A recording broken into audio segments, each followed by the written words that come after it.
लाल लाल कलरची बांगडी आणि बांगडीच कलर लाल. 2-4 दिवसापर्यंत ज्यादा चालले हा. 2-3 दिवसांनी सर्किट लावून लावून कंबर काय तर कमरा पण दुखा लागला भाऊ. आता कंबर दुखू का कमरा दुखू सगळी सरकी होस तर काही सुट्टी भेटत नाही आपल्याला. तुमच्या इकडे रस्ते असन बरे, इकडे आमचे रस्ते आणखीन आम्हालाच नाही कळले की असे झाले कसे. आता रस्त्याचा विषय आलाच आहे तर सांगा तुमच्याकडे रस्ते कसे कमेंट मध्ये. आता तुम्ही मला सांगा, तुम्ही असा इंटरनॅशनल रस्ता 1.5 किलोमीटर चालत येता आणि तुम्हाला कळत की तुमची बॅगच गाडी लटकेल राहिली, तुम्हाला कसं वाटत.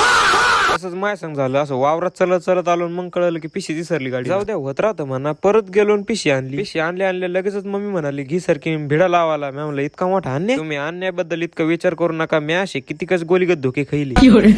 मग दम्मा नका व्हायना लागलो सारखी लावायला. थोडं बसायचं थोडं लावायचं, थोडं बसायचं थोडं लावायचं करीत करीत संध्याकाळ झाली. मग मी आता ओरडू मला म्हणतो ते बस झालं शामराव चला घरी. खरी माझ्या तवा आली की कळलं की आपल्याला परत त्याच रस्त्याने वापस जायचंय पै. मग काय आम्ही निघालो घराकडे. चला मग आजच्यासाठी एवढंच, भेटू पुढच्या ब्लॉग मध्ये. त्यासाठी फक्त फॉलो करून ठेवा.